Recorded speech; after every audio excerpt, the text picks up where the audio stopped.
The first strike came without warning. For centuries, humanity's colonies had spread across the stars like seeds scattered on the wind. From the icy outposts of Europa to the sprawling megacities on Proxima b, Earth's descendants thrived among the stars, united under a fragile banner of peace. But the Galactic Dominion, a coalition of ancient, arrogant species, saw human expansion as a threat to their millennia-old supremacy. It began with the colony on New Horizon. At dawn, its skies burned as Dominion warships descended, their plasma bombs scarring the once lush valleys.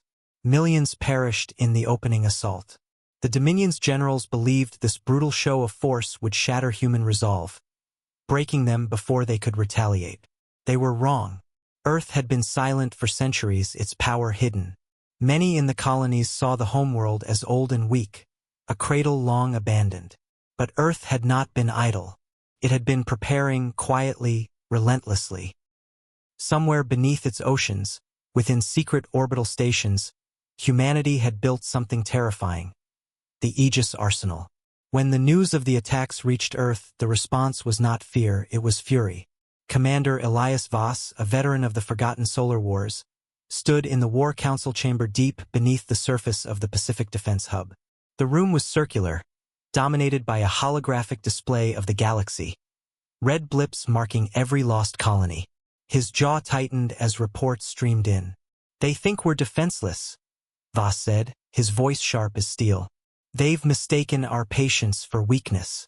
It's time they learn why humanity survived when their empires crumbled into dust." A silence followed. Every general and admiral in the room knew what his words meant. For decades, the Aegis Arsenal had been more myth than fact. A secret fleet rumored to be more advanced than any technology the colonies had ever seen. Autonomous warships powered by quantum cores. Orbital rail cannons capable of splitting a moon. Weapons built not for deterrence, but annihilation. Dr. Kalen Miles, the architect of the Aegis project, stepped forward. "The Dominion believes they struck us where it hurts. But in truth, they've just given us the reason to reveal what we've been hiding. Our ships are ready, the Erebus, Titania, and Iron Requiem, each one capable of dismantling an entire fleet." The first counterstrike came 3 days later. The Dominion's fleet, a sprawling formation of insectoid warcruisers and crystalline dreadnoughts, surrounded the colony world of Eridan Prime. Their sensors barely registered the approaching threat.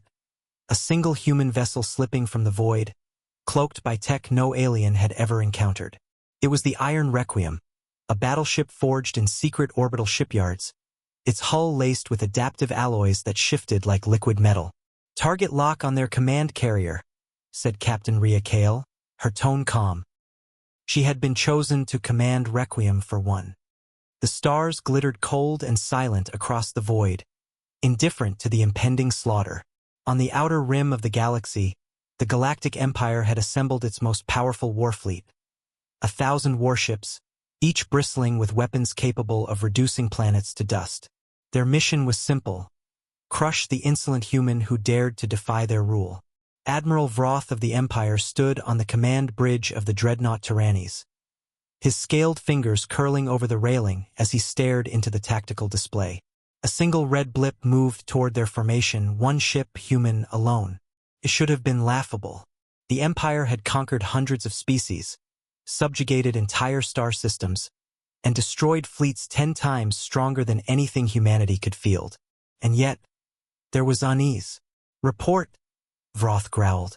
"Admiral, the human vessel approaches at high velocity," a sensor officer hissed. "Its drive signatures. They are unlike any known configuration. Scan for hidden fleets. This could be a trap," Vroth barked. But the sensors found nothing. There was no fleet. There was only it. The human warship, codenamed Oblivion, moved through space like a shadow of death.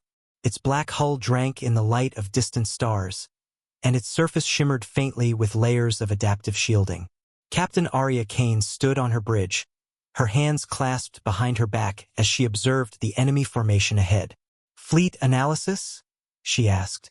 "Enemy forces number 1,000, including 10 dreadnoughts, over 200 cruisers, and hundreds of corvettes."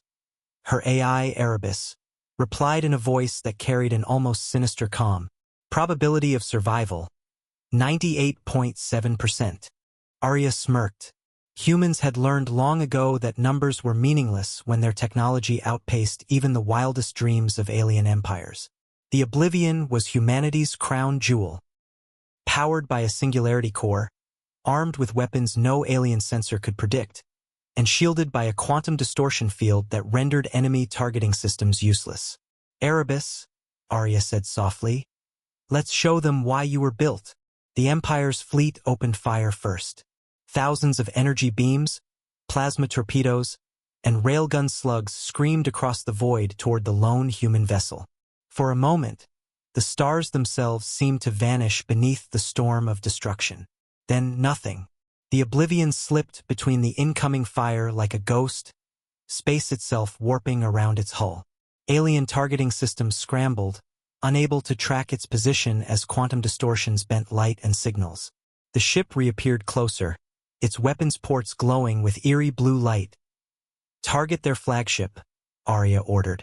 A single lance of energy erupted from the human ship, a compressed particle beam wrapped in gravitational shear.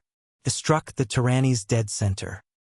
The dreadnought's shields collapsed instantly, its hull warping and twisting as if crushed by an invisible fist.